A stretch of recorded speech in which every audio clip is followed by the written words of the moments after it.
So, Assalamu alaikum. This is Mariam Farhad Ali from Markaz-e-Umeed.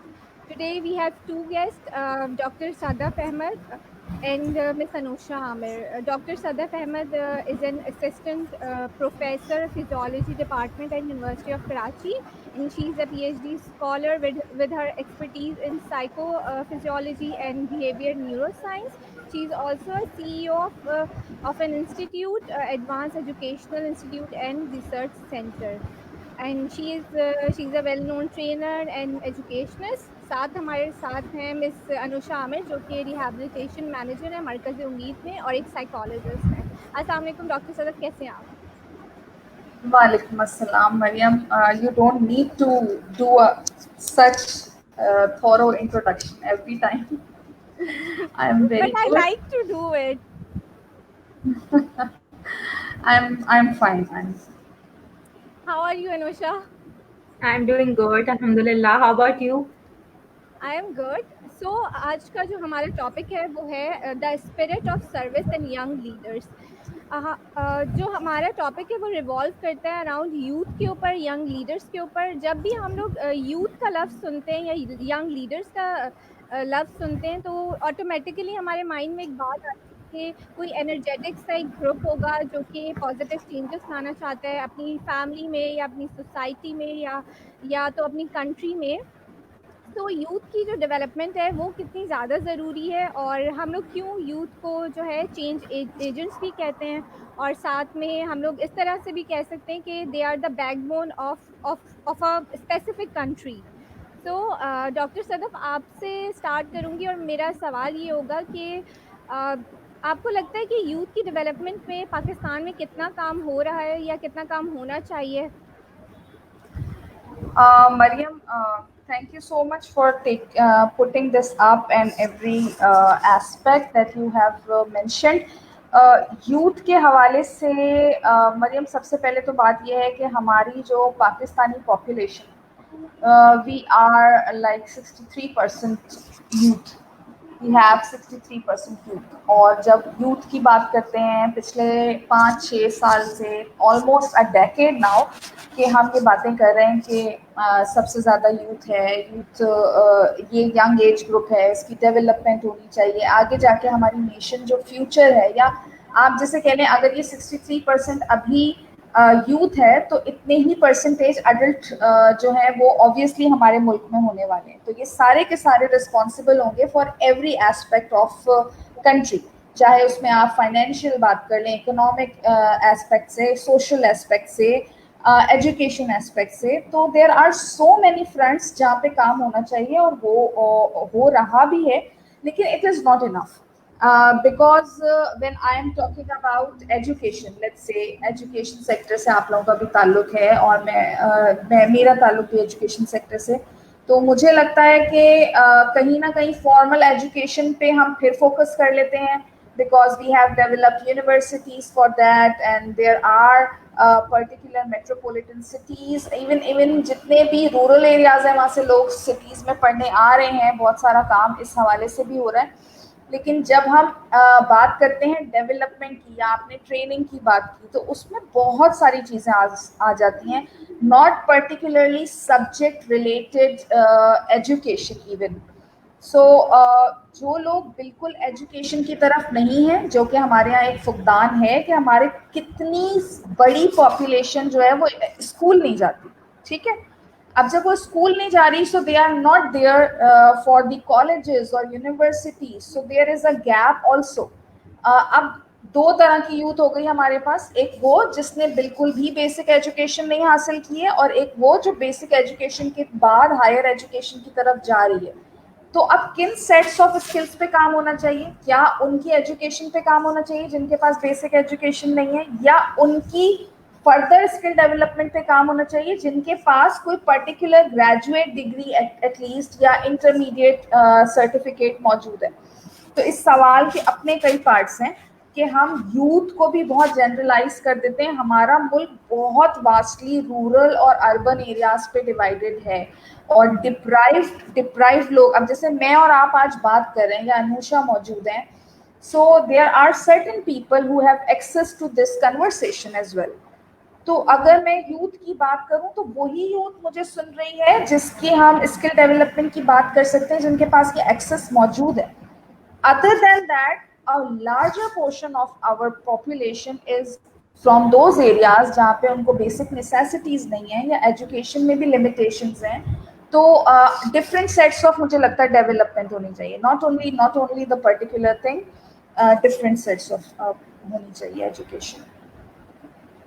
अच्छा ma'am, हम जिस youth के बारे में बात करें, जैसे कि आपने डिफरेंट सेट्स बता दिए यूथ के, कि वो बच्चे जो स्कूल से ही जाते हैं, फिर वो लोग जो यूनिवर्सिटीज़ में होते हैं, हम लोग जिसके ऊपर इम्फेसाइज कर रहे हैं वो उन लोगों पे करें जो कि अभी यूनिवर्सिटीज़ में है या फिर वो फ्रेश ग्रेजुएट्स हैं और वो जो है डिफरेंट ऑर्गेनाइजेशंस ज्वाइन करते हैं, उनके पास बहुत सारे ड्रीम्स होते हैं और जी, वो सर्च करते हैं एक जॉब के लिए, तो उनकी डेवलपमेंट के ऊपर कितना काम होना चाहिए या हुआ है, या आपको लगता है कि आप सेटिस्फाई हैं इस चीज़ पे? Mariam, I am not at all satisfied with what we were going through as youth. जब हमने अपना जो है वो 5-10 साल पहले हम भी शायद यूथ में काउंट होते थे. So obviously it was like कि हमने भी बहुत सारे चैलेंजेस फेस किए थे, but still there are so many things जो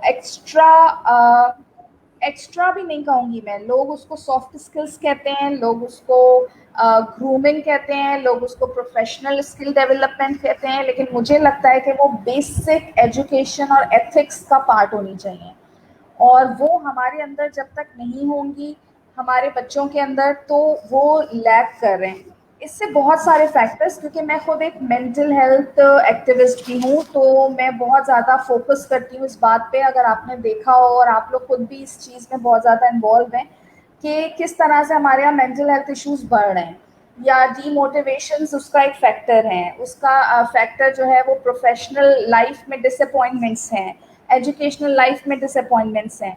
तो वो कहीं ना कहीं डिसअपॉइंटमेंट्स जो हैं वो ओरिजिनेट भी यहीं से हो रही हैं, because people have higher expectations from their professional life and vice versa. Employers जो होते हैं उनकी भी एक्सपेक्टेशंस बहुत हद तक अलग अलग किस्म की होती हैं, और जो हमारा यंग इंडिविजुअल प्रोफेशनल लाइफ में आ रहा है तो उसकी एक्सपेक्टेशंस भी बहुत फैंटेसाइज करके होती हैं, बिकॉज बहुत सारी चीज़ें प्रैक्टिकल लेवल पे अंडर ग्रेजुएट से एक्सपोजर उनका नहीं होता.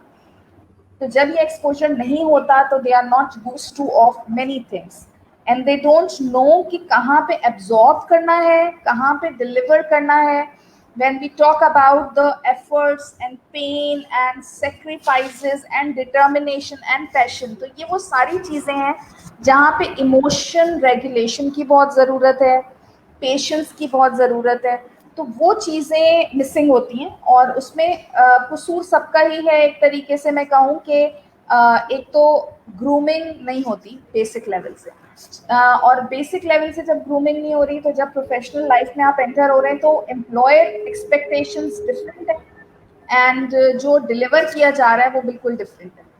तो इन चीज़ों पे बहुत गैप्स हैं. इनमें इन गैप्स को भी फिल होना बहुत ज़रूरी है. फॉर एग्जांपल, हम करियर काउंसलिंग का एक वर्ड यूज़ करते हैं, and there are so many people जो करियर काउंसिल कर रहे होते हैं, बट वो करियर काउंसलर भी वो एक्सपीरियंस नहीं दे सकते जो आप फील्ड में उतर के ले सकते हैं.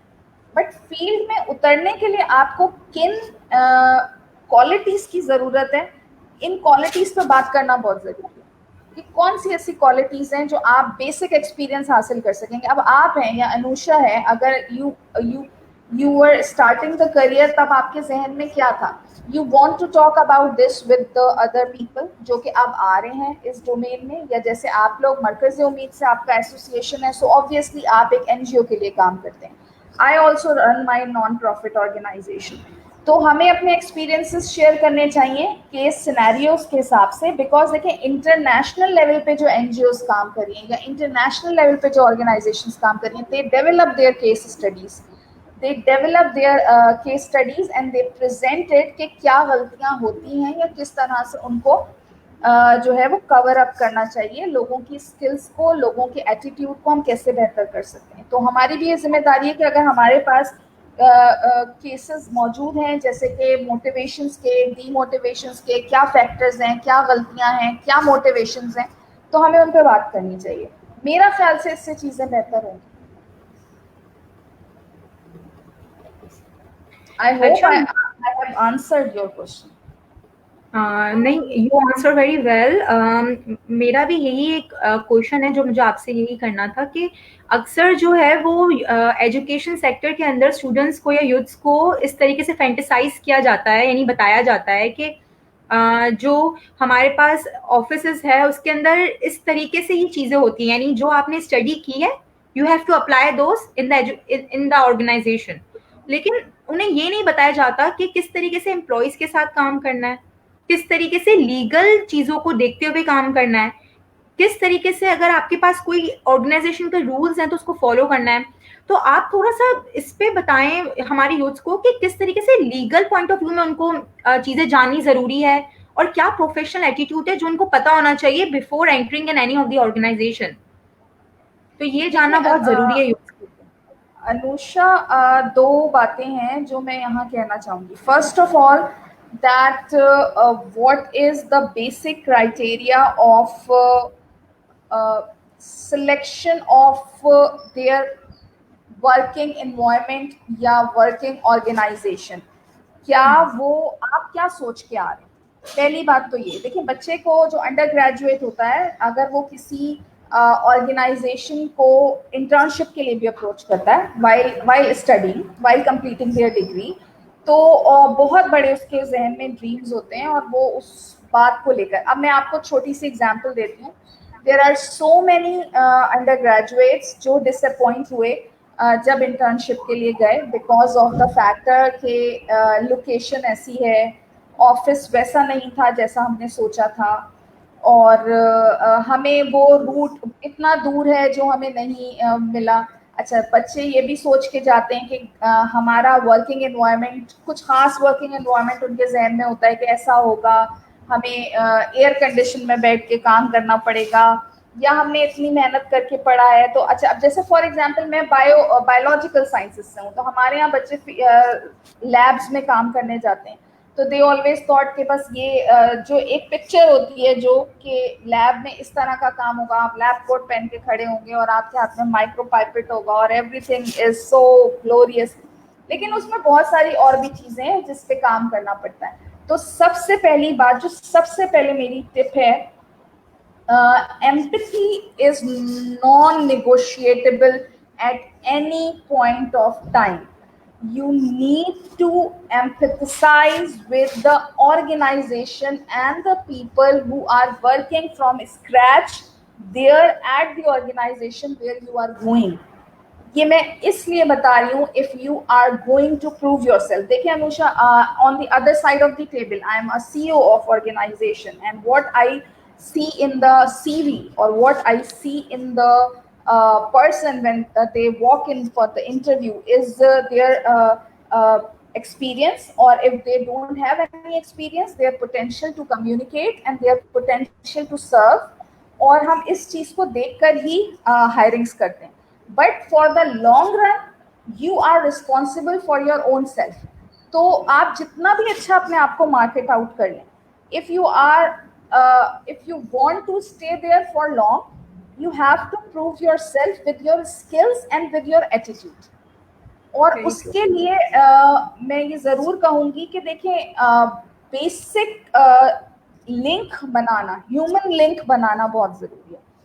ह्यूमन लिंक इन टर्म्स कि आप कभी भी हार्शली उन चीज़ों को नहीं देख सकते कि हम आए, हम अपना टाइम दे रहे हैं, हम अपनी सर्विसेज दे रहे हैं, and we need this at the beginner level। there should be give and take। अगर एम्प्लॉयर ज्यादती कर रहा है, you must know your rights। अगर एम्प्लॉयर के पास कोई ऐसा लीगल पॉइंट है आपके पास कि वो आपके साथ ज्यादती कर रहा है, उन्होंने आपसे ये वादे किए थे या उन्होंने आपके साथ ये कमिटमेंट की थी, you can go talk to them। there is always a team। कभी भी एक सिंगल पर्सन के साथ आप जॉब नहीं कर रहे होते, you always do job under a team. तो उस टीम में आपके पास चीज़ें नेगोशिएटेबल होती हैं, आप उनसे बात कर सकते हैं। But the point is that कि आपको पहले पता होना चाहिए, you have to absorb and जज द थिंग्स कि आप कहाँ खड़े हो, whether you are doing it good or not. Because अभी recently मेरे पास एक केस आया था, एक बच्ची ने जो है वो जॉब क्विट करनी थी एंड शी सेड कि मैं क्विट करने जा रही हूँ। और तो मैंने उसको ये बोला, मैंने कहा बेटा देखो, अभी सिर्फ 1 मंथ के अंदर तुम क्विट करके और दूसरी जगह तुम्हें अच्छे सैलरी ऑफर हो रही है, it's your right, but do find out that what you will going to contribute. And second one, if you have your CV, 1 month here, 1 month there, 1 month in other organization, the other month in other organization. So I have a question as your interviewer, that why you not spending time in any organization? Either you are not a good teammate, or there are some problems with every organization who cannot host you, who cannot anchor you. तो ये सबसे बड़ी बात, मेरी तो सबसे पहली tip हमेशा यही होती है कि देखें, सबसे बड़ी बात कि एम्पैथी होना बहुत जरूरी है।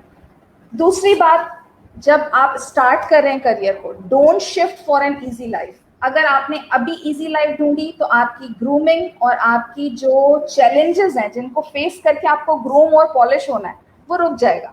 अभी आप अगर अपने लिए इजी लाइफ ढूंढ रहे हैं तो फिर आगे जाके आप में, और जिन्होंने बहुत मुश्किल रास्तों से और मुश्किल ऑर्गेनाइजेशंस में मुश्किल वक्त में काम किया होगा, उनमें और आप में बहुत वाज़ेह फर्क होता है। आज से 10 साल बाद आप या मरियम किसी प्लेटफॉर्म पे खड़े होंगे और कोई और ऐसा बच्चा जिसने हमेशा अपनी आसानी देखी और आगे जाके जो है वो कोशिश की कि नहीं भाई मैं चैलेंज नहीं ले सकता, मेरे पास प्रॉब्लम है, मेरे पास ये है, तो वाज़ेह फर्क नजर आता है आपकी स्किल डेवलपमेंट में, आपकी कम्युनिकेशन में, आपकी ग्रिप ऑफ प्रॉब्लम में, और आपकी प्रॉब्लम सॉल्विंग एबिलिटी में बहुत फर्क होता है। And I am a neuro scientist, so I know कि आपका जो कॉग्निटिव लोड होता है, देखिए मजदूरी कोई आपसे नहीं करवा रहा, आप जा रहे हैं, अगर अनुषा साइकोलॉजिस्ट है तो इससे लोग साइकोलॉजी का ही काम लेंगे, इससे कोई दीवार बनाने का काम नहीं लेगा, ठीक है। तो दिस इज कॉग्निटिव लोड, आपको कोई फिजिकल लोड वाला काम नहीं देगा। And whatever cognitive load is putting you on your brain at this time will be benefiting you in next 10 years. तो ये जो पर्टिकुलर एज ग्रुप है, इसमें आपका ब्रेन डेवलपमेंट भी हो रहा है विद द फ्रंटल कॉर्टेक्स। तो यहाँ डिसीजन मेकिंग, आपकी लाइफ की डिसीजन मेकिंग चेंज हो रही है। So that is very true for those who are actually selecting the difficult paths. तो first तो empathy था, and second one is कि आपको जो है ना, third एक और बात बताऊं मैं, आप पढ़ लें कहाँ जॉब करनी है। चले मैं एक करिकुलम भी ऐड करवा देती हूँ यूनिवर्सिटी लेवल पे कि जॉब्स कैसे करनी है, सोशल एनजीओज में कैसे जॉब करनी है, कॉर्पोरेट सेक्टर में कैसे जॉब करनी है। लेकिन देखें वहाँ पे भी ना आपको जो इश्यूज कह के पढ़ाए जाएंगे ना, वो जब आप काम करने उतरते हैं ना फील्ड में, तो real issues are apparently very different.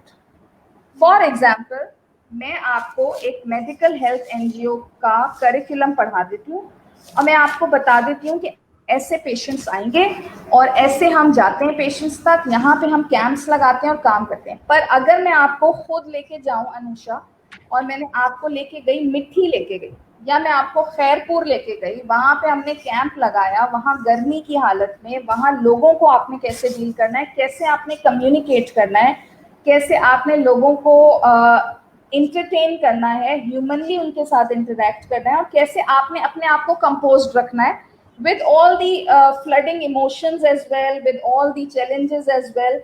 तो वो real issues apparently different हैं with the thing that you have learned or read in your curriculum. So obviously बच्चे शायद डिमोटिवेट इसलिए भी हो जाते हैं बिकॉज सोचा कुछ और होता है, पढ़ा कुछ और होता है, अच्छी अच्छी प्रेजेंटेशंस में देखा कुछ और होता है, एंड जब वो ग्राउंड लेवल पे उतरते हैं, so there is much more real.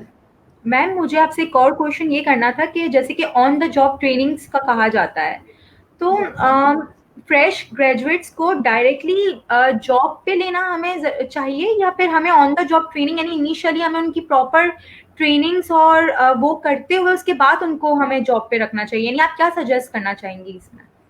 देखिए अनुषा, हम लोग जिस पार्ट ऑफ द वर्ल्ड में रहते हैं, ऑब्वियसली अंडर ग्रेजुएट लेवल पे ही बहुत सारे ऐसे जिसे कहना चाहिए खर्चे होते हैं जो पेरेंट्स भी अफोर्ड कर रहे होते हैं और स्टूडेंट्स खुद भी अफोर्ड कर रहे होते हैं। तो ऑब्वियसली जब वो ऑन जॉब जाते हैं, बेशक वो इंटर्नशिप पे जाएं या तो वो एक्सपेक्ट करते हैं कि आप उनको कुछ पे करें, और ये ज़रूरी भी है, ये उनका हक भी है। तो जॉब में और ट्रेनिंग में फ़र्क होना चाहिए, ठीक है। Training should be like the paid training, but obviously वो ट्रेनिंग भी एग्जाम्स मांगती है, वो ट्रेनिंग भी प्रोबेशन मांगती है। तो there should be a probationary period, और उसमें वो ट्रेनिंग काम भी आती है। लोग प्रोबेशन पीरियड में भी स्विच कर जाते हैं organisations, that is not very uncommon. But the point is that कि ऑर्गेनाइजेशंस को अपनी एनर्जी सेव करने के लिए, क्योंकि मैं बार बार एनजीओ सेक्टर या नॉन प्रॉफिट की इसलिए बात कर रही हूँ क्योंकि कॉर्पोरेट सेक्टर में फिर भी एक एचआर जो है वो पर्टिकुलरली उसको बड़े अच्छे से डील कर रहा होता है। They are corporate sector, they are actually into money. But जब आप एनजीओ की बात करते हैं, स्मॉल एनजीओज, लार्ज एनजीओ, सबके अपने चैलेंजेस होते हैं, they depend on funding and everything. So when the project come or when there is some grant, so obviously आपको फौरन हायरिंग करनी पड़ती है and you hire people। तो it should be like that कि आप उन trained बंदों में से ही फिर आप प्रोजेक्ट्स पे लोगों को क्या करते हैं, हायर करते हैं।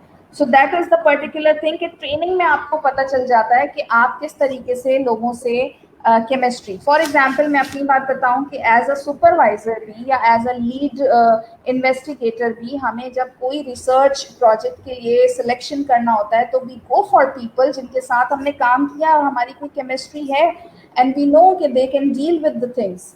तो ऑब्वियसली ये ट्रेनिंग पीरियड बहुत काउंट होता है, और ट्रेनिंग पीरियड में अगर आपकी जो है वो जैसे कहना चाहिए केमिस्ट्री मैच कर जाती है with the leader, with the investigator और विद द टीम आप कह लें लीड, तो बहुत अच्छी बात होती है। उसमें आपको लोगों की स्ट्रेंथ्स और वीकनेसेस भी पता लग जाती है एज अ लीडर। फिर ये आपके ऊपर जिम्मेदारी है कि अगर किसी की कोई वीकनेस है तो आप उसको ग्रूम आउट करें, और फिर वहां बच्चे की जिम्मेदारी खत्म हो जाती है। वहां जो न्यू कमर आया उसकी जिम्मेदारी खत्म होती है, और फिर जिम्मेदारी हमारी तरफ से स्टार्ट होनी चाहिए कि जो उसकी वीकनेसेस हैं उस पर काम किया जाए और उसकी स्ट्रेंथ्स को यूटिलाइज किया जाए ताकि वो अपनी स्ट्रेंथ्स को पहचान सके। That is very very important.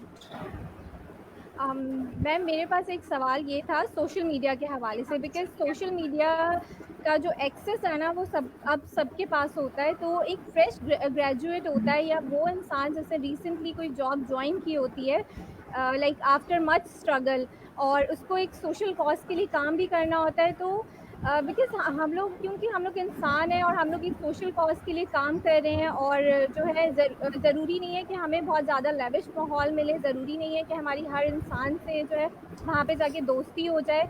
तो हम लोग बहुत सारे स्टेजेस पे बहुत सफ़र भी करते हैं, लेकिन वो लोग जो सफ़र कर भी रहे होते हैं, अगर उनको कुछ प्रॉब्लम आ भी जाती है तो हाउ डू यू सी कि वो लोग जो है सोशल मीडिया पे जाके रेंट कर रहे हैं अपने बारे में या अपनी ऑर्गेनाइजेशन के बारे में, how do you see as a professional के उनकी सीवी में इसका कोई इफेक्ट पड़ेगा या उनके फ्यूचर पे इसका इफेक्ट होगा या ऑर्गेनाइजेशन पे इसका क्या इफेक्ट हो रहा है, मतलब इधर लॉन्ग टर्म है या शॉर्ट टर्म है? मरियम देखें, सोशल मीडिया यूज़ करने के बहुत सारे तरीके हैं, और पॉजिटिव चीज़ों के लिए सोशल मीडिया बहुत कम यूज़ होता है, नेगेटिव चीज़ों के लिए ज़्यादा होता है। ऑब्वियसली हमारे यहाँ फिर वही बात है कि हमारे यहाँ वो कोई कोड ऑफ कंडक्ट या एथिक्स मौजूद नहीं है कि हम बोलने में भी एहतियात करें, तो वो तो फिर सोशल मीडिया है। पर मैं इस पर्टिकुलर क्वेश्चन को सिर्फ आंसर करूँगी कि देखिए personalised targeting can not be done, ठीक है। अगर आपने कोई सबक सीखा है, लेट्स से मेरा कोई बुरा एक्सपीरियंस रहा है, ठीक है, और मेरा कोई बुरा एक्सपीरियंस रहा है, तो मैं उस बुरे एक्सपीरियंस को लर्निंग के तौर पे शेयर कर सकती हूँ सोशल मीडिया पे। without humiliating and without nominating anything that has my personal thing with someone or some person. As a head of organisation, obviously बहुत सारी चीज़ें लर्न करने मिली। फिर मैं कराची यूनिवर्सिटी से ताल्लुक़ रखती हूँ, हमें पता होता है कि हमें अपने कोड ऑफ कंडक्ट में क्या कहना है। लेकिन अगर आप एक कोई चीज़ जनरलाइज किसी को मैसेज देना चाह रहे हैं, वो एक अलग बात होती है। फॉर एग्जाम्पल, हम बहुत सारी चीज़ें शेयर करते हैं रिगार्डिंग एथिक्स, रिगार्डिंग जो माशरे में गलत हो रहा है, एवरीथिंग। बट अगर अगर आपके साथ कोई लीगल इशू है, आपके साथ कोई एचआर का इशू है, आपके साथ कोई पर्टिकुलर इशू है, तो आप उस इशू को अपनी ऑर्गेनाइजेशन में एड्रेस जरूर करें। You have to be vocal there, you have to be vocal there. और ये बात मीटिंग्स में और डिस्कशंस में सुनी जानी चाहिए। अगर आप वहां पे वेंट आउट नहीं कर रहे तो इसका मतलब यू आर नॉट ट्रू, क्योंकि आपको तो वहां वेंट आउट करना चाहिए था, आपको अपनी बात और अपना मुद्दा वहां रखना चाहिए। मैंने बहुत सारे ऐसे लोगों को देखा है जो वहां मुद्दा नहीं रखते और वो गलत जगह पे मुद्दा प्लेस कर रहे होते हैं, जो कि बिल्कुल भी जो है वो सिर्फ और सिर्फ आपको क्या करेगा, आपको डैमेज कर रहा है, आपकी साख को डैमेज कर रहा है और आपकी मेंटल हेल्थ को भी डैमेज कर रहा है। तो अभी रिसेंटली मैंने बल्कि इनफैक्ट कल ही जो है वो मैंने अपना एक एक्सपीरियंस शेयर किया रिगार्डिंग दी ऑनलाइन सेशंस, कि किस तरीके से जो है वो बहुत ज़्यादा स्टूडेंट्स जो है वो इसमें इंटरेस्ट नहीं ले रहे। तो मैंने ये एक अपना एक्सपीरियंस शेयर किया कि जब हम physically through out the year classes और सेमिनार्स और वर्कशॉप्स रखते हैं तो बच्चों के बहुत सारे कंसर्न्स होते हैं, इतनी दूर हम नहीं आ सकते, हमारी क्लासेस हैं, हमारी लैब्स हैं, या हम फीस नहीं पे कर सकते, या XYZ। अब ये फ्री ऑनलाइन सेशन हो रहे हैं और आप घर में फ्री भी हैं, आप तब भी नहीं अटेंड कर। तो मैंने एक शिकवा किया throughout all over students से, विदाउट नेमिंग एनीवन और एनी ऑर्गेनाइजेशन और एनी पर्टिकुलर इवेंट। ठीक है, क्यों? Because I want people to learn from my experience कि क्या मेरा एक्सपीरियंस है और क्या होना चाहिए। तो that is the thing you can do, because अब ऐसा हो गया है कि everyone on the social media is like, आपको वो समझेगा कि आप एक न्यूज़ एजेंसी हैं शायद। और हमारे लोग इतने सादे हैं कि क्योंकि अब वो टीवी नहीं देखते, हर वक्त सोशल मीडिया देखते हैं, तो उन्हें लगता है सोशल मीडिया पे जो भी चीज़ लिखी हुई है वो न्यूज़ है। जबकि हमारे ज़माने में PTV होता था, NTN STN होता था, तो वो एक रेगुलेटेड न्यूज़ आती थी, हमें पता होता था ये रेगुलेटेड न्यूज़ है। अब क्या है, मरियम ने कुछ लिखा, अनुषा ने कुछ लिखा, मैंने कुछ लिखा, सब उसको सच समझेंगे। तो this should be a particular thing. ये भी ट्रेनिंग का पार्ट होना चाहिए। कम्युनिकेशन स्किल में हम अभी भी यही पढ़ा रहे हैं कि CV कैसे बनाना है और प्रेजेंटेशन कैसे देनी है। कम्युनिकेशन स्किल में हम ये नहीं पढ़ा रहे कि सोशल मीडिया हमें कैसे यूज करना है,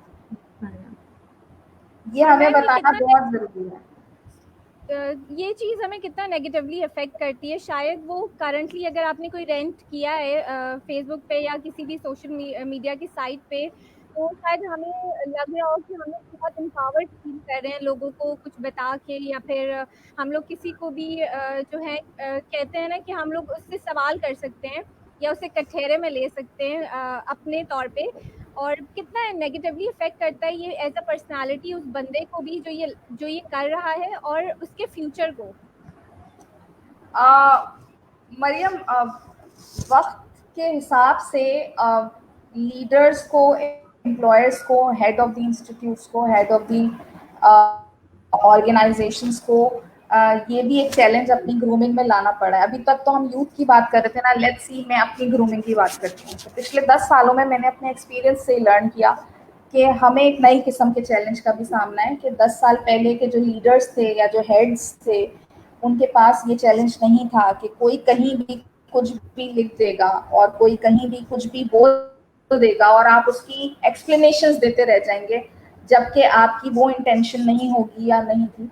तो हमने ये सीखा कि हमें मेरा मानना ये है कि उस्ताद अगर आप कह लें या mentor is just like a flowing water. ठीक है, हाथ धो लेते हैं बहते दरिया से सभी लोग, तो लोग धो लेंगे हाथ और निकल जाएंगे। जिसका जितना कैपेसिटी होती है वो आपको वो एक्सपीरियंस भी दे जाता है। ये हमारे लिए लर्निंग एक्सपीरियंस होते हैं। और ये हमें ऑब्वियसली डैमेज कर रहे होते हैं, ये हमें ऑब्वियसली ट्रॉमा दे रहे होते हैं। डैमेज इन अ सेंस वो हमें शायद ऑर्गेनाइजेशनल लेवल पे डैमेज नहीं कर सकते, लेकिन वो हमारे अंदर एक ज़रूर ऐसा एहसास छोड़ जाते हैं कि अगली दफ़ा किसी और कैंडिडेट को ट्रस्ट करते हुए या किसी और कैंडिडेट की उन स्किल्स पे काम करते हुए कहीं ना कहीं back of the mind, and no one can deny that because this is human brain, तो वो कहीं ना कहीं बैक ऑफ द माइंड वो थॉट अपेयर होती है, और वो थॉट अपेयर होती है, लेकिन हमें उसको अपनी लर्निंग थॉट बनाने के लिए काम करना पड़ता है, वरना तो चीज़ें बहुत ज़्यादा डिजास्टर हैं ऑब्वियसली। लोगों की बातों में और लोगों के रवैयों में जो मैं कहूँ बहुत ज़्यादा डिजास्टर है। एज अ पर्सनल थिंग मैं आपको बताऊँ कि अगर मैं अपनी बात करूँ तो ऐसे भी एक्सपीरियंस हुए हैं कि मुझे अभी तक स्टूडेंट्स से या अपने यूथ से खाइफ होके ना उम्मीद हो जाना चाहिए। But I believe in every person, every student, every learner come to me or I met in any random environment कि उनके पास कुछ ना कुछ ऐसा है जिसको वो ग्रूम कर सकते हैं, जिससे वो आगे बढ़ सकते हैं, and they deserve to be mentored, they deserve to be mentored, क्योंकि उन्होंने देखा नहीं है, उन्होंने वो एनवायरनमेंट नहीं देखा। तो कहीं ना कहीं ये चीज़ है, लेकिन हाँ मैं इस बात को बिल्कुल क्लियर कहूँगी कि ये हमें बहुत डिस्टर्ब कर देता है, हमारी फ्रीक्वेंसीज को चेंज कर देता है, कुछ अरसे के लिए ही सही हमारी फ्रीक्वेंसीज को चेंज कर देता है। And there are so many things कि हम खुद से खाइफ हो जाते हैं। हमारे जो प्रोजेक्ट्स चल रहे होते हैं, अब आपके यहाँ स्पेशल बच्चे पढ़ते हैं, अगर आप कहें कि आप कोई प्रोजेक्ट रन कर रही हैं और आप 2 दिन के लिए भी डिस्टर्ब हुई तो वो आपके स्टूडेंट्स पे रिफ्लेक्ट होगा और किसी को इस बात का अंदाजा नहीं है। तो that is the problem, that is the problem. I want to be there always for my work, और वो 100%। तो मैं कभी कभी मुझे शटअप कॉल देनी पड़ती है लोगों को कि this is actually causing a destructive impact on my quality of work। और शटअप कॉल में ऐसे नहीं दे सकती कि मैं भी आर्ग्यू करने बैठ जाऊं। I have to filter my mind and I have to filter my surrounding from them। और ये सारे स्टूडेंट्स पे या सारे लर्नर्स पे भी है कि वो कहीं जा रहे हैं तो हर चीज़ को एज अ टॉक्सिसिटी ना देखें, लेकिन उस चीज़ से कुछ गेन करने की या लर्न करने की कोशिश करें।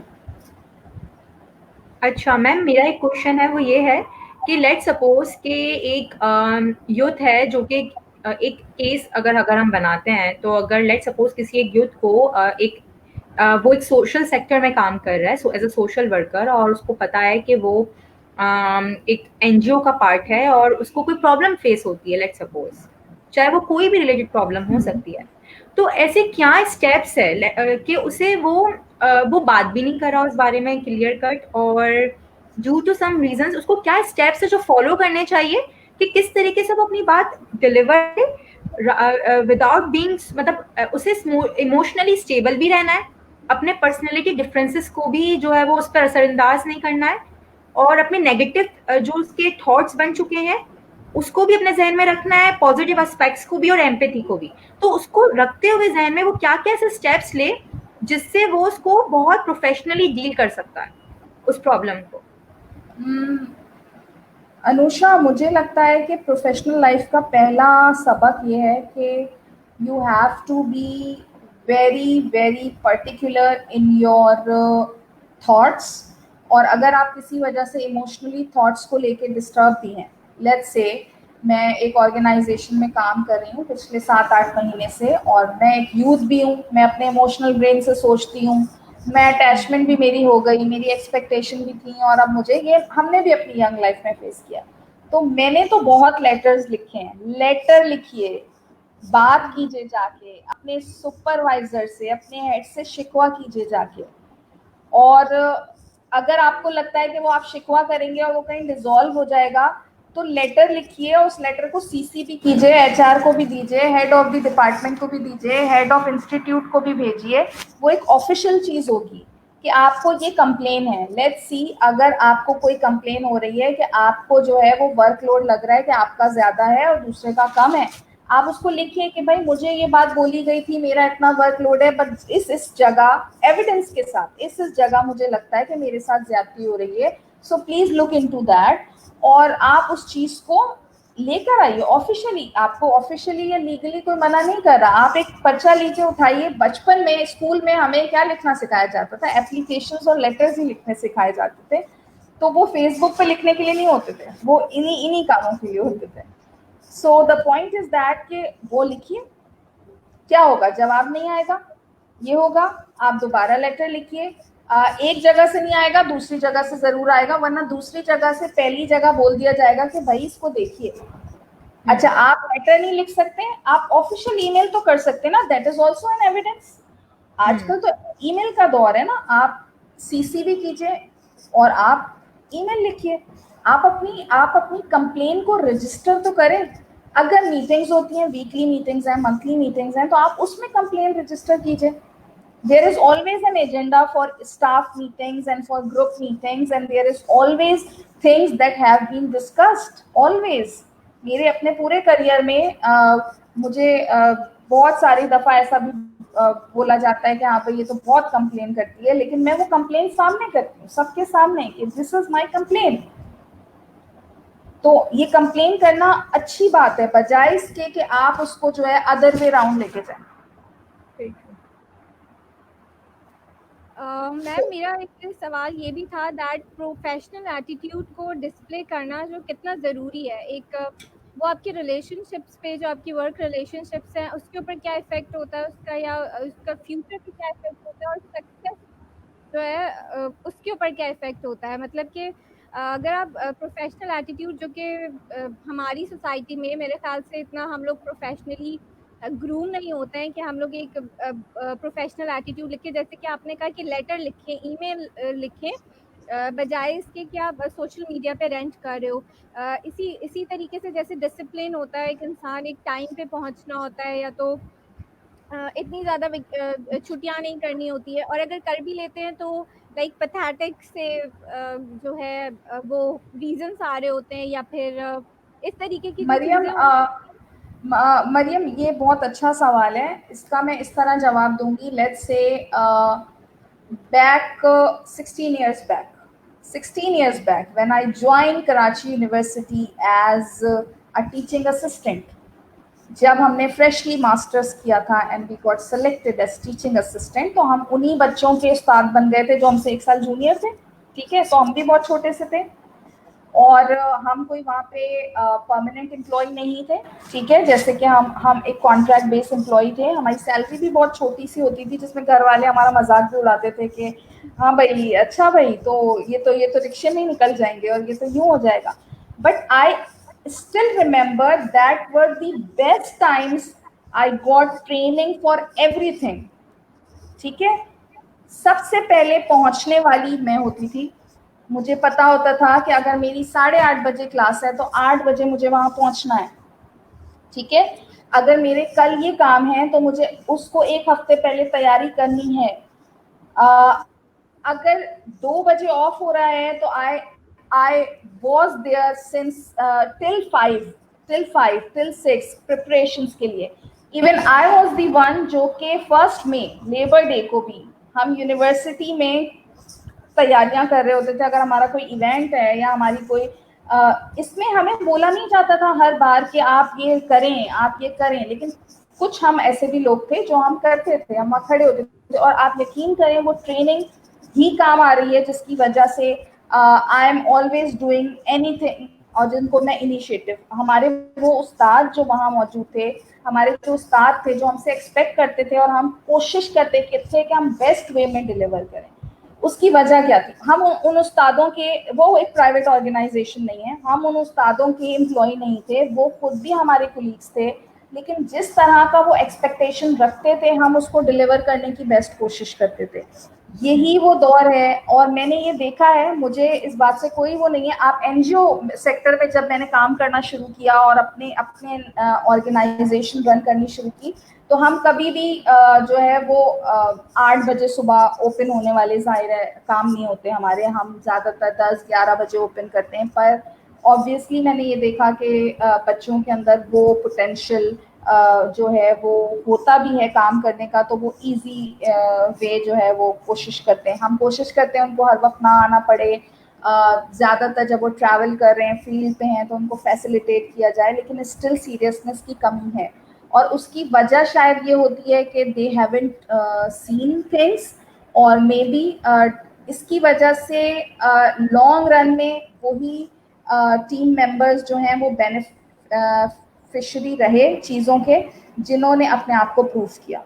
और आप कहीं भी चले जाएं, आपको इन चीज़ों पे काम करना पड़ेगा, चाहे कोई कुछ भी कह रहे कि इजी ऑर्गेनाइजेशन है, you have to be very casual, but आपके कुछ पर्सनल रूल्स होने चाहिए। आपके कुछ पर्सनल रूल होने चाहिए। मुझे पता होना चाहिए कि यार ये मरियम है, ये मरियम जो है ये तो टाइम पे आई, और ये जो है अनुषा है, इसके तो मैंने अगर इसको ये बोल दिया है तो सुबह ये चीज़ मुझे तैयार मिलेगी। द पॉइंट इज दैट आपका काम बोलता है, और आपका काम आपका ब्रांड होता है। मुझे फिंगर टिप्स पे मेरे साथ जो टीम मेंबर्स काम करते हैं, मुझे पता है कि मुझे किससे क्या काम करवाना है और उनके पास क्या स्ट्रेंथ्स हैं, and we work as a team, and it is always a pleasure to supervise or mentor such learners and such teammates जिनके पास हमेशा लर्निंग पोटेंशियल होता है, और उनके पास अपने एक पर्सनल जो मुझ में नहीं है वो उनके अंदर है। तो ये इंडिविजुअलिटी है, सब मेरी तरह नहीं बन सकते। So all people have their individuality. तो अगर उनको ये लग रहा है कि सब क्योंकि आप अपने बॉस की तरह काम नहीं कर रहे थे इस वजह से आपके साथ ऐसा हुआ, no, you must have your individuality, और उसकी क्वालिटी और उसका काम और उसका ब्रांड आप बोलेगा। अगर आप काम करेंगे चीज पे तो वो बोलेगा। एंड सबसे बड़ी बात कि अगर आपके डिसिप्लिन में ये बात होगी तो आप कोशिश करेंगे डिलीवर करने की। एक बच्चे को, लेट्स से मैं 2 बच्चों को काम देती हूँ, एक बच्चा जो है वो ये करता है कि अगले दिन मुझे ला के दिखाता है कोशिश करके, बेशक वो नहीं है जो मैंने एक्सपेक्ट किया था, पर उसने कोशिश की मेरे आगे। वो कोशिश बहुत इंपॉर्टेंट है। एक बच्चा घर जाके सो गया था और उसके बाद वो सुबह उठ के आया और उसने मुझे बोला कि भाई ये तो मुझे काम आया ही नहीं, ये तो आप सिखा दें अभी। तो मैंने ये देखा कि कोशिश किसने की। कोशिश इज ऑल्सो इम्पोर्टेंट। जरूरी नहीं है कि आपके काम में बहुत स्पार्क होगा, लेकिन आपकी कोशिश आपको बहुत आगे ले जाती है। अच्छा, मुझे एक और बात कहनी थी कि अक्सर ये होता है कि हम ये अज्यूम करते हैं कि हमें हर लेवल पर गाइडलाइंस दी जाएंगी, या जैसे यूथ्स होते हैं तो उनको जैसे यूनिवर्सिटी के अंदर टीचर्स उन्हें हर एक लेवल पे गाइडलाइंस देते हैं, और क्योंकि वो ज़ाहिर है एजुकेशन एक सेक्टर है। जब आप जॉब पे जाते हो तो इट्स वेरी, यानी ये एक ऐसी चीज़ है कि जो हम सबने पता होती है कि कुछ चीज़ें तो हमें बताई जाती है गाइडलाइंस, लेकिन कुछ चीज़ें हमें खुद से इनिशिएटिव लेनी पड़ती है, या कुछ चीज़ें ऐसी होती है जो आपको पता होती है कि आपकी टीम आपसे एक्सपेक्ट कर रही है। तो इन दोनों चीज़ों में हर किसी के लिए थोड़ी प्रॉब्लम होती है इसको डील करने में, कि मैं क्या चीज़ मुझे बताई जाएगी वो, और प्लस ये भी अक्सर प्रॉब्लम होती है कि जो चीज़ उन्हें इंस्ट्रक्ट दिया जाता है अक्सर औकात उसे मिसअंडरस्टैंडिंग भी हो जाती है। तो इस चीज़ पे कैसे एक एक यूथ या एक बच्चा जिसको नई एक फ्रेश जॉब पे न्यूली आया है वो इस चीज़ों को कैसे डील करेगा?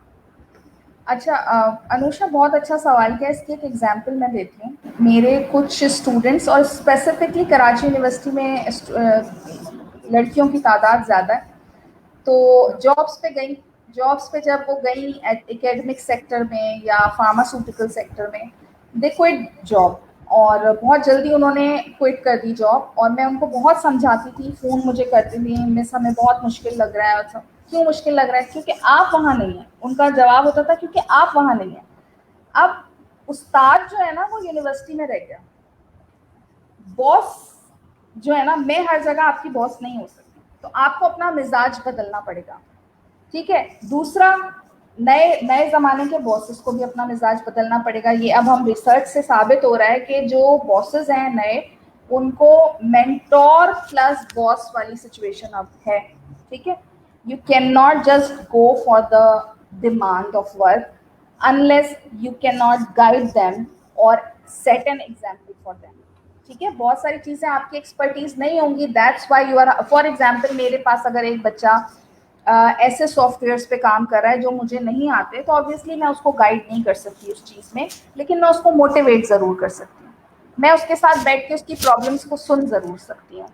तो दो अदर वे राउंड चलेगा। उन बच्चों ने जिन्होंने जॉब छोड़ी उनको मैंने बहुत ये बात समझाई और बाद में उनकी समझ आई and they join the other jobs and everything कि आपके टीचर्स सारी जिंदगी आपके साथ नहीं होंगे। They are there to advice you but they can not be your bosses and your bosses can not be your teachers always.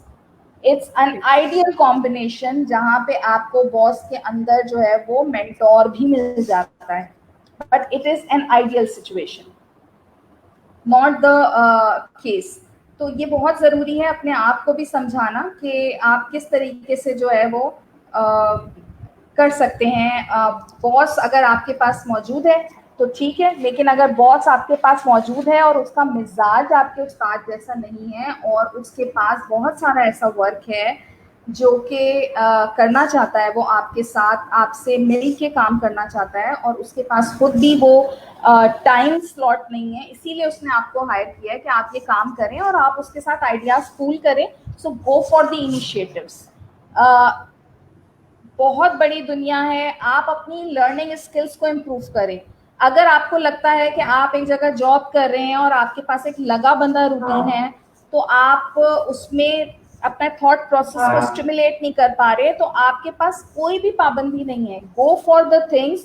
Even बहुत सारी ऑर्गेनाइजेशंस ऐसी हैं जो आपको शायद नया कुछ नहीं सिखा रही होती, लेकिन वो कभी आपको लर्निंग से रोकती नहीं है। अगर आप बोले उनसे कि मुझे फला वर्कशॉप अटेंड करनी है या मुझे फला कोर्स अटेंड करना है या मुझे फला ट्रेनिंग करनी है, तो वो आपको हमेशा हमेशा क्या करेंगे, मोटिवेट करेंगे, बिकॉज दे नो कि उनको खुद भी नहीं पता होता। आप उनको बोलेंगे, फॉर एग्जाम्पल अनुषा आप बोलती हैं कि भाई इंटरनेशनल हार्वर्ड यूनिवर्सिटी का ये जो है कोर्स हो रहा है और ये ऑर्गेनाइजेशन को बेनिफिट करेगा। अब आपके बॉस या मरियम या इन लोगों को नहीं पता इस बारे में, लेकिन दे नो कि ये हमारी ऑर्गेनाइजेशन के लिए बेनिफिशियल है, so they will always encourage you, they will always encourage you.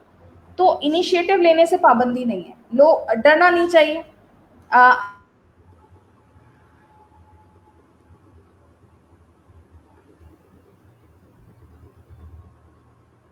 I think that हम लोगों ने कनेक्शन लॉस कर दिया है डॉक्टर सदफ का, तो हम लोग ट्राई करते हैं कि उनको दोबारा से हम लोग को शामिल करें। हाँ, yes, I think internet problem हो चुका है। So what we can do now, Maryam? Just message her that what's the situation like. I think she's joining us again. मेरा ख्याल से कॉल ड्रॉप बीच में से जी, maybe call internet drop problem हुई थी बीच में से शायद। जी, तो आप लोगों ने मेरी बात कहाँ तक सुनी? बस मैं ये बताना चाह रही थी कि कोर्सेज हों या इनिशिएटिव्स हों, कोई भी आपको कोई भी डिस्करेज नहीं करेगा। आपको डरना भी नहीं है, आपको लीड करना है। अपनी एग्जाम्पल भी मैं दूं तो इस ऑर्गेनाइजेशन को खुलने के बाद मैंने कितनी चीज़ अपने कितने ऐसे सर्टिफिकेशन और कितनी ऐसी क्लासेस अपने एम्प्लॉयज़ के साथ मिल के अटेंड की हैं कि उन्होंने सजेस्ट किया और मैंने भी उनके साथ ट्रेनिंग ली। So we all used to enjoy that. हम साथ में एग्जाम देते थे, हम साथ में पढ़ते थे, हम साथ में लर्न करते थे। तो उन्होंने इनिशिएटिव लिया, they browse the course, they browse the activity and they said ma'am ये वाली सर्टिफिकेशन करते हैं। इसमें कोई भी शर्मिंदगी की बात नहीं थी, बल्कि इसमें बहुत एक्साइटमेंट थी और वो लर्निंग बहुत अच्छी थी जो मैंने की अपने जो है वो मेंबर्स के साथ। तो जिन लोगों ने मुझे सजेस्ट किया वो डर भी सकते थे कि हम मैडम को कैसे सजेस्ट करें कि आप भी हमारे साथ ये कोर्स करें और ये सब हो, लेकिन इनिशिएटिव लिया उन्होंने। तो करेज भी होनी चाहिए, मेरे ख्याल से करेज आपको एक अलग स्टैंडिंग देती है। मैम, जैसे कि हम सोशल सेक्टर में काम कर रहे हैं एनजीओ के पॉइंट ऑफ व्यू से, सो एक एम्प्लॉय जो कि काम कर रहा होता है, तो आजकल आपको पता है कोविड-19 कोरोना की वजह से many of the NGOs are facing a lot of problems, और ये सारे एनजीओज इससे ज़्यादा बेहतर वाकिफ होंगे। तो जो इस क्राइसिस, जो कि फाइनेंशियल क्राइसिस भी हम कह सकते हैं और बहुत सारे दूसरे क्राइसिस भी है, तो इस सूरत में मोटिवेशन वाली जो चीज है, यानी मैं क्राइसिस को कनेक्ट कर रही हूँ मोटिवेशन से, जैसे कि हम कहते हैं ना कि इंट्रिंसिक और एक्सट्रिंसिक मोटिवेशन का जो रोल होता है, तो इस मोटिवेशन को किस तरीके से बूस्टअप भी किया जाए, और इसको, क्योंकि आपको पता है बहुत सारे एनजीओज आजकल, आपको पता है कि एम्प्लॉयज बहुत सारे प्रॉब्लम से गुजर रहे हैं आजकल, जो है वो फायरिंग भी हो रही है, हायरिंग भी हो रही है, सब अपने बजटिंग को देख रहे हैं, रिन्यू कर रहे हैं बजट्स को। तो प्लीज इस पे थोड़ा सा जरूर बताएं कि इस सिचुएशंस को, जो न्यू ग्रेजुएट्स हैं, मैं उनकी तरफ से भी कहना चाह रही हूँ कि वो इसको कैसे डील करें, अगर वो किसी जगह पे काम कर रहे थे और अगर उनकी फायरिंग हो गई है या वो उनको रिजाइन करना पड़ गया है, तो अब वो कैसे डील करें, और अगर एक ऑर्गेनाइजेशन है तो वो इस सूरत में भी कैसे डील करे। दोनों के पॉइंट ऑफ व्यूज को आप थोड़ा सा अगर डिस्कस कर सकें, इस हाल कैसे अनुषा, सिर्फ एनजीओज या सोशल सेक्टर की बात नहीं है, मेरा ख्याल से हमारा दिल तो ज्यादा बड़ा है, हमारा दिल तो ज्यादा बड़ा है, क्योंकि हम तो हमेशा से ही ऐसे फेस करते रहते थे चीजों को। कॉर्पोरेट सेक्टर में सबसे ज्यादा फायरिंग की है और पूरी दुनिया में की है, क्योंकि दे वर लाइक के आएगा तो फिर हम देंगे, ठीक है ना। और हमारा दिल तो हमेशा से बड़ा था एनपीओस का, एनजीओस का, कि हम लोग तो हमेशा से जो है वो दिल खोल के काम करते थे, और हमारे लिए मेरा ख्याल से एक्सपीरियंस और ह्यूमन वैल्यू और feeling good about our work is more important. और बहुत सारे लोग जो कॉर्पोरेट सेक्टर में काम करते हैं वो पार्ट टाइम एनजीओज में काम भी इसीलिए करते हैं, to feel good about what they are doing, service जिसे हम कहते हैं, service to humanity.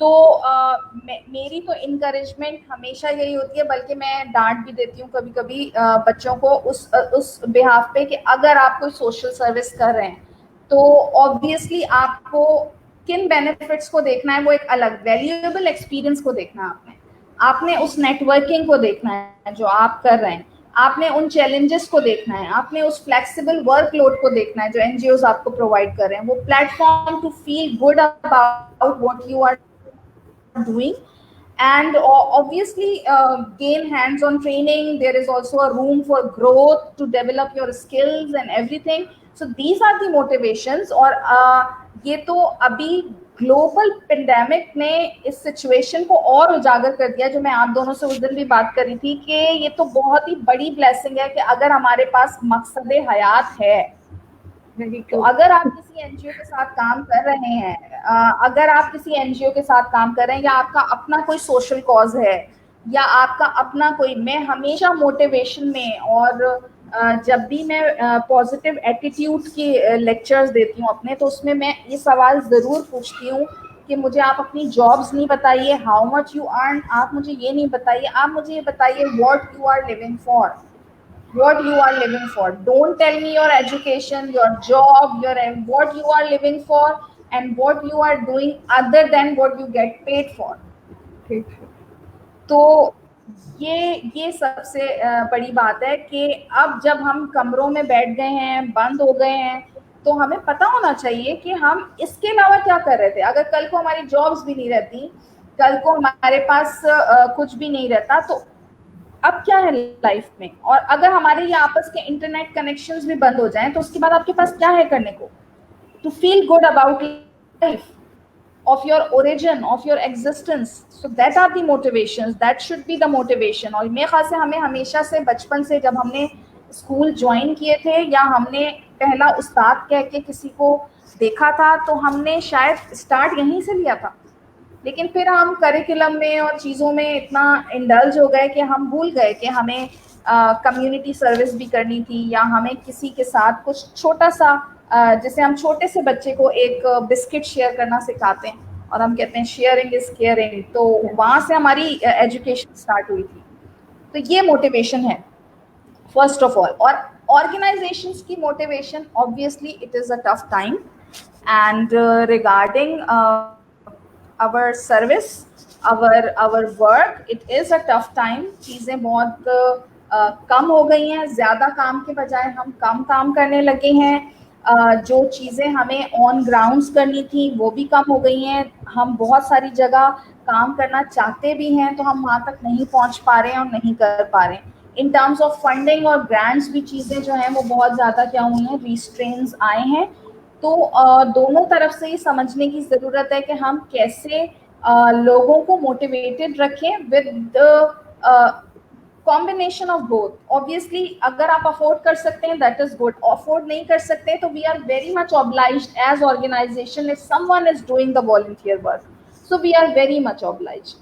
I am doing a lot of volunteer work for many people, और लोग मुझसे हमेशा ये पूछते हैं कि आप कितने चार्ज करेंगी, आप ये करेंगी, तो मैं उनको जब बोलती हूँ कि मैं कुछ चार्ज नहीं करती तो दे ऑलवेज लाइक कि ये हमने पहली बार सुना है। But the point is that के it should be done, it should be done. तो वो चीज़ बहुत इम्पॉर्टेंट है कि आपको किस तरीके से जो है वो, मैं कुछ अपने आर्टिकल्स आपके साथ शेयर करूंगी जो मैंने लिखे थे यंगस्टर्स को लेकर के, how to be a good mentee, how to be a good learner in an organisation. और इवन आप अगर किसी ऑर्गेनाइजेशन को चेंज भी कर रहे हैं तो पुरानी ऑर्गेनाइजेशन को छोड़ने के क्या रूल्स होने चाहिए। मैंने ये भी लिखा था आज से कोई 7-8 साल पहले अपने ही एक एक्सपीरियंस पे।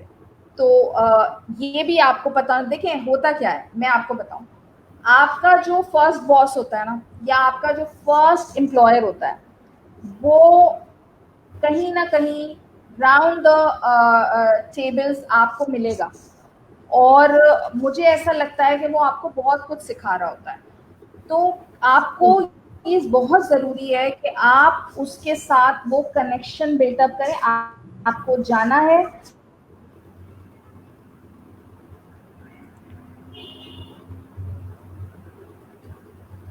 I think we again lost the connection. So Just हम लोग wait. I guess just wait for few seconds. Maybe हम लोग वेट it करते could be हैं fine. 5 मिनट के लिए, तो डॉक्टर सदफ इंशाल्लाह दोबारा ज्वाइन करती हैं हमें। So मरियम मैसेज कर दो उनको अगर ऐसा है तो। हाँ ओके, मैं मैसेज कर दूँगी। अगर आप सब में से कोई हमें ज्वाइन किया हुआ है इस टाइम पे तो प्लीज अगर कोई क्वेश्चंस है तो हमारे कमेंट बॉक्स में क्वेश्चंस प्लीज लिख दे ताकि हमारी एक्सपर्ट आपसे उस क्वेश्चंस के आंसर आपको दे सके। मिस प्लीज बिल्कुल, कैरी अगर ऑन। कोई किसी जो हमें लोग देख रहे हैं तो उनके पास जो भी अगर कोई क्वेश्चन है के हवाले से या किसी ऑर्गेनाइजेशन के हवाले से, जॉब्स के हवाले से, तो वो हमें कमेंट्स में लिख सकता है, तो डॉक्टर सदफ इंशाल्लाह उसको जो है एंटरटेन कर देंगी। She joined us now. जी बिल्कुल, मैंने मेरे पास इंटरनेट का थोड़ा मसला था, लेकिन अगर कोई क्वेश्चंस हैं तो please I would love to answer.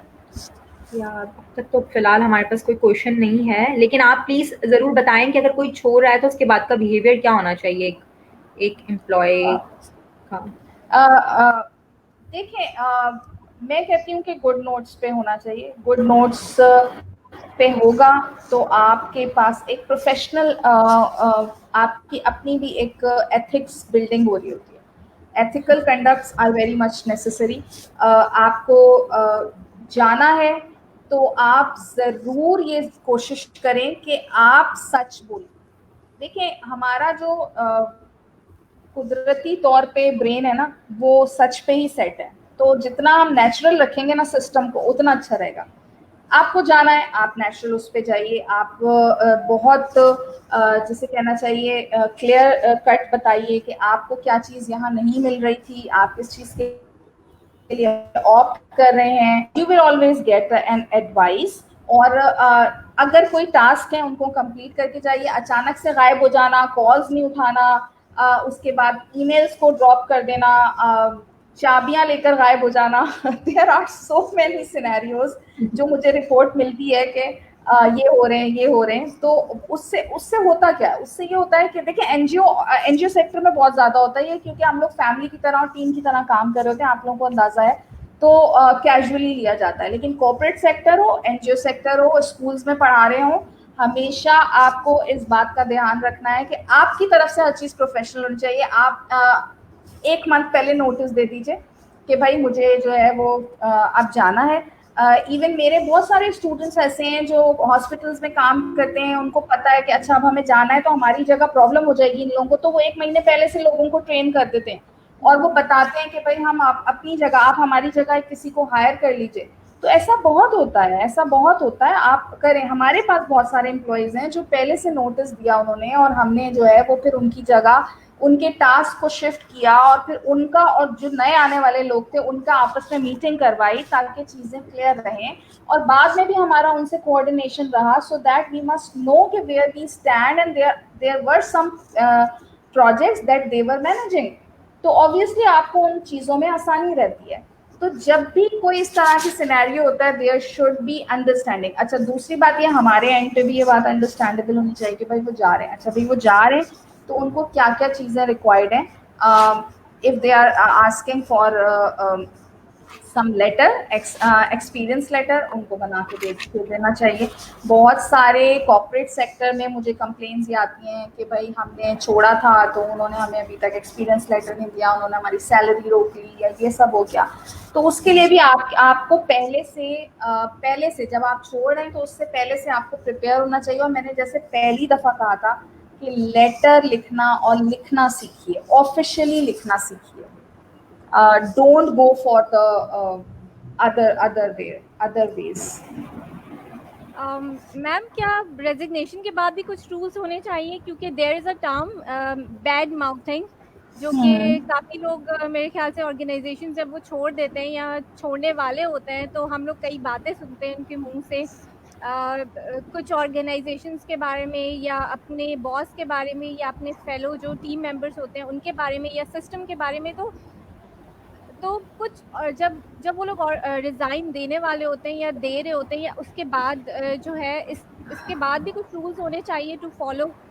Maryam, मैं जो हूँ ना रिसर्च साइंटिस्ट हूँ, और रिसर्च साइंटिस्ट जब हम एथिक्स पढ़ाते हैं और मैं जब एथिक्स पढ़ाती हूँ स्पेशली, तो मैं ये भी बताती हूँ कि अगर आप रैबिट को as a experimental model use कर रहे हैं तो आपके क्या एथिक्स होने चाहिए कि रैबिट को कम से कम दर्द हो और आप उसको कम से कम तकलीफ में वो एक्सपेरिमेंट करें, और उसके बाद जब एक्सपेरिमेंट हो जाए तो फिर रैबिट को आपके फायदे का नहीं रहा तो आपने रैबिट को क्या करना है।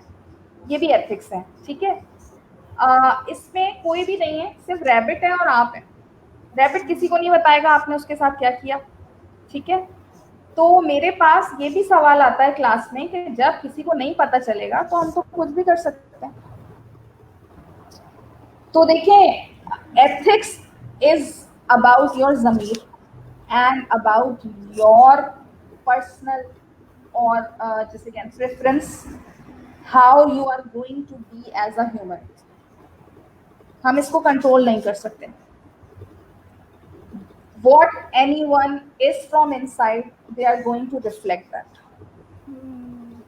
They are going to reflect that. आप उसको कंट्रोल नहीं कर सकते और कुछ भी नहीं कर सकते, बिकॉज मैं आपको ये बात कह दूं कि अगर आपका काम बोलता है तो there are people in the fraternity, in the same professional circle, that those who know you and they know the person as well, they know what they are saying, and if they are believing that thing, so let it be. You cannot do anything about that because this is the personal issue. This is not professional thing to be taken care of. अच्छा ma'am, हमारे पास यहाँ पे question आया है, a very nice point, inform the reason in writing और verbally. I think जब आप छोड़ रहे होते हो, रिदा अहमद जो है ये पूछना चाह रही हैं दैट जब आप कोई भी ऑर्गेनाइजेशन छोड़ रहे हो तो रिज़ाइन दे रहे होते हैं तो फिर आपको उसका रीज़न जो है वो वर्बली जो है बता देना चाहिए या राइटिंग में। देखिए, राइटिंग में भी दे देंगे तो it's very good for the organization as well, कि उनके पास एक डॉक्यूमेंटेड चीज़ आएगी कि ऑर्गेनाइजेशन से परेशान होके नहीं बल्कि शायद लोग अपनी पर्सनल ग्रूमिंग की वजह से जा रहे हैं। और अगर आप ऑर्गेनाइजेशन के कंप्लेन भी लिखना चाहते हैं या ये भी लिखना चाहते हैं कि हाँ भाई ये चीज़ें आपको अच्छी नहीं लगती थी, तो वो भी हमारे लिए डॉक्यूमेंट के तौर पे बहुत ही बेनिफिट होता है if someone is getting my point, कि ये बहुत ज़रूरी है। तो मेरा ख्याल से वर्बली का तो कोई वैल्यू ही नहीं रहती, और वर्बली में फिर लोग भूल भी जाते हैं कि ऐसी क्या बात हुई। There should be a document कि आप लिख के चले जाएं, और वो always it is always there as a document. मैंने कहा कि अगर आप नहीं लिखना चाहते तो आप लेटर में नहीं लिख सकते, या तो आप ईमेल कीजिए, ईमेल पॉइंट्स बनाइए और उसको ज़रूर लिखिए। ऑर्गेनाइजेशनल ईमेल्स जो होती हैं they are also the record of, अगर आपके हेड्स भी चेंज हो जाएं तो those emails are always there. Ma'am एक और सवाल था मेरे जहन में, दैट सेक्रीफाइसेस और कॉम्प्रोमाइजेस जो होते हैं उसकी कितनी वैल्यू होती है एक सोशल सेक्टर में अगर आप किसी सोशल कॉज के लिए काम कर रहे हो। बिकॉज जब हम वर्क वर्क सेक्टर की बात करते हैं तो हमारे पास कॉर्पोरेट सेक्टर भी होता है, एक हमारे पास सोशल सेक्टर भी होता है, और एक हमारे पास एकेडमिकीज भी होती हैं। तो एक लेट्स से कि एक मेडिकल पर्सन है, एक डॉक्टर है, या फिर मेडिकल की फील्ड किसी भी फील्ड से ताल्लुक रखने वाला एक इंसान है जो कि ओथ लेता है आफ्टर हैविंग द डिग्री कि उसने सर्व करना है कम्युनिटी को, सोसाइटी को। और उसके जहन में एक खाका होता है दैट मैं एक बहुत बड़ी यूनिवर्सिटी से जो है पढ़ के निकला हूँ, मैंने इतने साल लगाए हैं, मैंने इतना ज़्यादा जो है फाइनेंस जो है वो एक्सपेंस उसमें लगाए। तो लाइक बट मैं काम करूँगा सोशल सेक्टर में और सोशल कॉज के लिए काम करूँगा। तो एक कॉर्पोरेट सेक्टर में अगर वही शख्स कॉर्पोरेट सेक्टर में जाता है इस मेंटालिटी के साथ दैट मैं बहुत बड़ी ऑर्गेनाइजेशन से निकला हूँ और मुझे एक लेविश जो है ऑफिस मिलेगा और मुझे सारे इक्विपमेंट्स दिए जाएंगे, या फिर मेरी टाइमिंग बहुत रीजनेबल होनी चाहिए बिकॉज मैं एक बहुत बड़ी यूनिवर्सिटी से पढ़ के निकला हूँ। मैंने जो है मेरे पेरेंट्स ने इतना ज़्यादा एक्सपेंस लगाया बट उसको काम करना है सोशल सेक्टर में। तो कितना डिफरेंस है? आप ये मरियम, जहाँ तक मैं सवाल समझी हूँ, पर्सनल प्रेफरेंस की भी बात है। अगर फॉर एग्जांपल एक स्टूडेंट, डिस्करेजमेंट बहुत होती है, मैं बताऊँ मवाजना बहुत होता है हमारी सोसाइटी में। ये अलमिया रहा है कि हम बहुत इजीली मवाजना करते हैं अपने बच्चों का, स्पेसिफिकली जो यूथ होती है, कि अगर कोई कॉर्पोरेट सेक्टर में काम कर रहा है and they are earning more and they have a car and they have facilities, तो हम उसको फौरन कंपेयर करेंगे उस दूसरे से जिसने जो है वो सोशल सेक्टर में काम किया है and they usually wear one set of clothes every other day, and they used to wear chappals and they work for selflessly। तो हम appearance से और हम materials से जज करते हैं और फिर demotivations भी बहुत ज़्यादा हैं। लेकिन मेरे हिसाब से अगर जो सोशल कॉज के लिए काम कर रहा है उसके पास बहुत बेनिफिट है to maintain the sanity as well, to feel fulfilled as well, to feel much human as well, rather than who is working in the corporate sector। Because corporate sector में सारी चीजें मौजूद हैं लेकिन पीपल एग्जॉस्ट। मैंने ऐसे बहुत सारे लोगों को देखा जिन्होंने 20-20 साल बाद अपना करियर छोड़ा है, और सिर्फ इसीलिए कि वो अब उस रूटीन में मजीद सरवाइव नहीं कर सकते, and they opted their life for the social cause or NGO or some other creative some entrepreneurship में आ गए, वो उन्होंने अपना कोई सेटअप कर लिया, या इस तरह की चीज़ें भी हैं। और बहुत सारे स्टूडेंट्स ऐसे हैं मरियम जो बहुत बड़ी यूनिवर्सिटीज़ में उन्होंने बहुत फॉर्मल एजुकेशन ली है लेकिन still they are very clear कि हमें ये लगी बंदी जॉब नहीं करनी और हम ये इसमें सेट नहीं हो सकते, और हम वो इंटरव्यू भी देने से बड़े रिलक्टेंट रहते हैं बिकॉज दे नो कि हम इस सेटअप में नहीं आ सकते। तो बिगिनिंग ईयर्स में मेरा ख्याल से 25 से लेकर 30-32 तक आपके पास एक पूरी विंडो होती है जिसमें आप अपने आप को और अपनी एबिलिटीज़ को, अपने पेशेंस को, अपने अपने टेम्परामेंट को जज कर सकते हैं। तो उसमें आपको पता भी चल जाता है कि what you are planning to do and what you are actually trying to do with yourself as well। Okay right ma'am, Rida Ahmed जो है वो कहती हैं but the administration will take it offensive. जो आपने जवाब दिया था कि हम लोग जो है हम लोग को ईमेल लिखनी चाहिए जिस रीजन की वजह से हम लोग।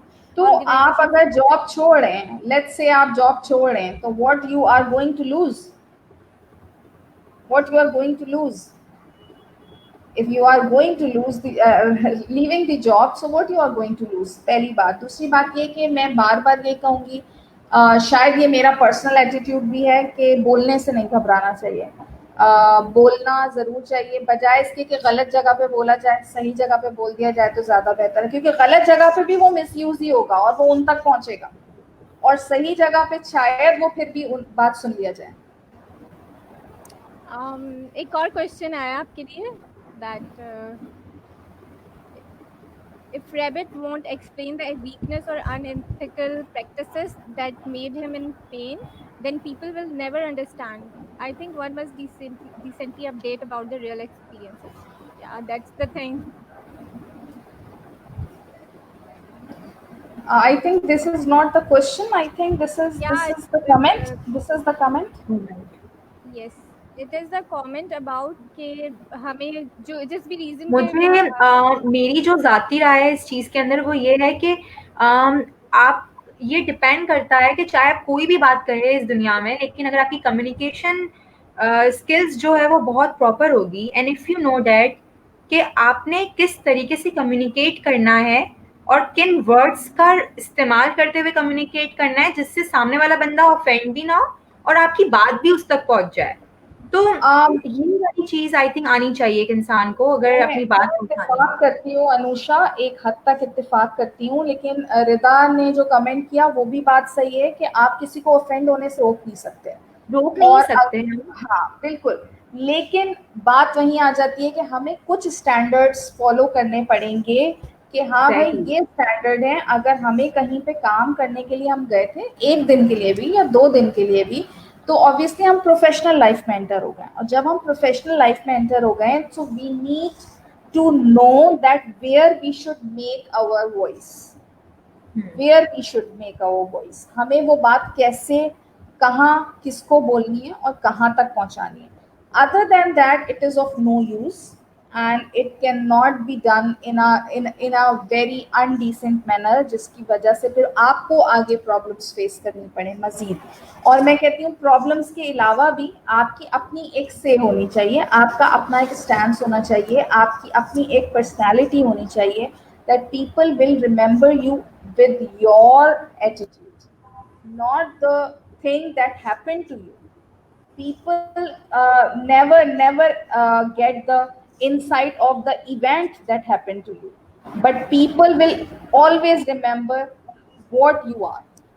People will always remember what you are. मैंने एक और चीज ऑब्जर्व की है कि जब लोग राइट टाइम पे डिसीजन लेते हुए कम्युनिकेट नहीं कर पाते हैं तो बाद में जाकर इंटरनल कॉन्फ्लिक्ट्स की वजह से फिर वो दूसरी तरीके से एक्सप्लॉइट खुद को भी कर रहे होते हैं और जहां से उन्हें प्रॉब्लम होती है वहां से भी उन्हें भी वो जो है इससे प्रॉब्लमेटिक सिचुएशन में ला सकते हैं। और ये कोई बुरी बात नहीं है, ये कोई बुरी बात नहीं है, एक जगह से छोड़ के आप दूसरी जगह जाएं, ये कोई बुरी बात नहीं है। बल्कि मैं तो ये कहती हूँ कि अगर आपकी कहीं पे जो है वो सेटलमेंट नहीं हो रही है, आप कहीं और जाइए, तो इससे 2 बातें साबित होंगी। या तो आपका फैसला सही साबित होगा और आप वहाँ पे मजीद जो है वो सेटल भी होंगे और आप सेटिस्फाइड भी होंगे।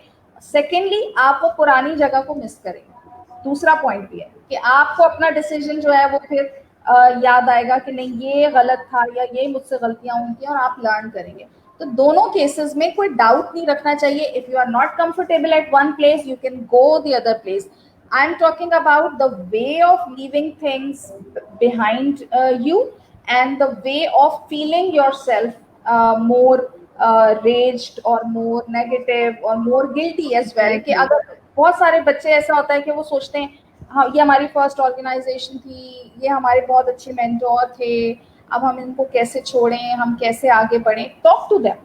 If they are real mentors, if they are real well wishers, they know कि जो चीज़ आप करना चाह रहे हैं वो उनके प्लान में आगे 10 सालों में भी नहीं है, तो वो आपको खुद बोलेंगे कि go for it, go for the thing.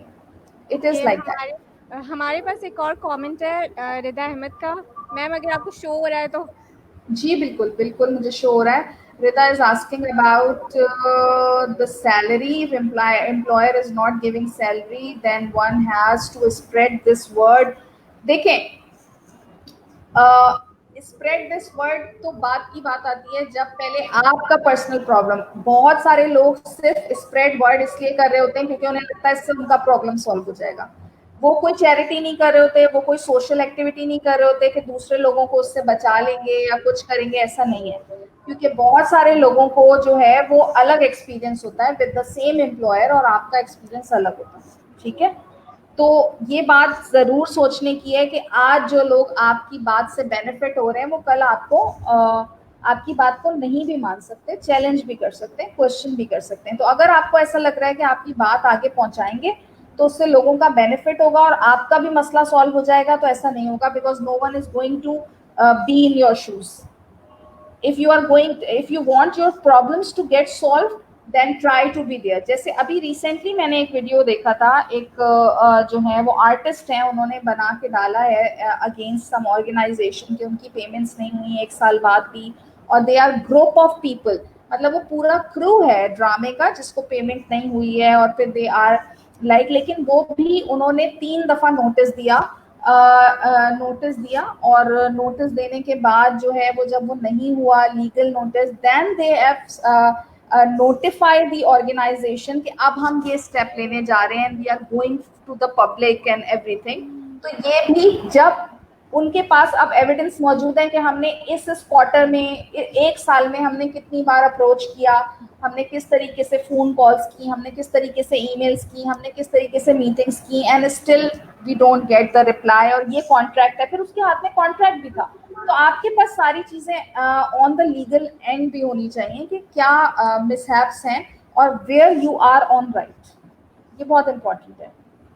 Okay, like no, after leaving the place. रिदा ये कहना चाह रही है कि लीविंग द प्लेस, अगर आपने कम्प्लीटली सेफली उसको क्विट कर दिया, उसके बाद आपको ज़रूरी है लोगों को बताना। मैं स्टिल कहती हूँ कि आपकी क्रेडिबिलिटी बहुत इम्पोर्टेंट है, आपकी क्रेडिबिलिटी बहुत इम्पोर्टेंट है। अगर आप ये बताना चाह रहे हैं कि ये लोग ये काम नहीं करते या ये ज्यादती करते हैं और आपके पास एविडेंसेस हैं, तो भी आपको अपना केस पुट अप इस तरीके से करना चाहिए जिसमें आप पब्लिक सर्विस कर रहे हो, तो ठीक है। जैसे मैंने आपको बताया कि मैंने अपना एक एक्सपीरियंस लर्नर्स की साइकोलॉजी को लेकर कल शेयर किया विदाउट एनी रेफरेंस। अगर कोई ऐसा बहुत ही क्रूल एक्सपीरियंस है, you should go for that, क्योंकि बहुत सारे लोगों के साथ हुआ है। But if it is with you only, so there might be some questions on your credibility as well कि आप क्या कर रहे थे, आपने ये बात कही, और डिफेमेशन करना इज समथिंग एल्स। अगर आपका एक्सपीरियंस ऐसा रहा है, जरूरी नहीं है सबका एक्सपीरियंस ऐसा रहा, तो ये भी ज़रूरी है कि आप हर एक को, अगर मेजॉरिटी जैसे मैंने कहा कि पूरे क्रू ने मिलके ये जो है वो ऑब्जेक्शन उठाया and they are going for that after 1.5 years almost, so that is a very different scenario. Very true. Ma'am एक सवाल मुझे ये भी था दैट अगर कोई, पहले हमने डिस्कस किया कि कोई एम्प्लॉय जो है वो रेंट कर रहा है फेसबुक पे कि मेरे साथ ये हुआ है या ये हुआ है या इस तरीके की चीज़, और इस ऑर्गेनाइजेशन की ने किया, मतलब टैग्स वगैरह करके वो सारी चीज़ें ना। तो अब मुझे आप ये बताइए कि ऑर्गेनाइजेशन जो है जिनको टारगेट किया जा रहा है बेसलेस फैक्ट्स के साथ, तो वो किस तरीके से रिस्पॉन्ड करे इस चीज़ पे? Mariam, organizations always have big hearts. They can only put notices on their social media pages as well if the social media has been used by the contestant or some candidate और जो भी थे वो, तो उनके against आप कुछ काम ना करें, इस सिवाय इसके कि आप नोटिस लगा दें। बहुत सारी दफ़ा ऐसा होता है कि नोटिस लगाना पड़ता है, वेबसाइट पे भी नोटिस लगाना पड़ता है फॉर द पर्टिकुलर एक्ट, और कभी कभी ऐसा भी होता है कि उसको इस डोमेन से हटा के आप ऑफिशियली भी चीज़ें कर सकते हैं। अगर उन्होंने ऐसा कोई काम किया है बिहाइंड क्लोज डोर्स, और आपको पता चला है कि फला जगह, बहुत सारी जगहों से मैसेजेस या इस तरह की भी चीज़ें आ जाती हैं कि हाँ भाई ऐसा हुआ या ऐसी बात हुई या ऐसा कहा गया, तो वो हम आजकल के दौर में फ़िल्टर आउट कर सकते हैं। लेकिन अगर उन्होंने कोई प्रॉपर ऐसी चीज़ की है तो आप उसके अगेंस्ट सिर्फ डिस्प्ले कर दीजिए ऑन योर वेबसाइट और on your after taking the legal thing forward, क्योंकि ऑब्वियसली आपने कोई भी चीज़ ऐसी उनको ज़रूर दी थी या बताई थी, और जो भी कन्वर्सेशन या जो भी कम्युनिकेशन हुआ था बिफोर ज्वाइनिंग और द टीम और समथिंग लाइक दैट, और जो भी चीज़ थी वो आपको पता है and you are on right if, तो आपको सिर्फ और सिर्फ ये कर देना चाहिए। क्योंकि मैंने फिर कहा कि अगर आपकी जो कम्युनिटी है वो आपको जानती है, तो they know you very well, so such kind of 1 or 2 things about anyone cannot be destroying your prestige personally or professionally, so this is very important। और मैंने जैसे कहा कि ये बहुत बड़ा चैलेंज है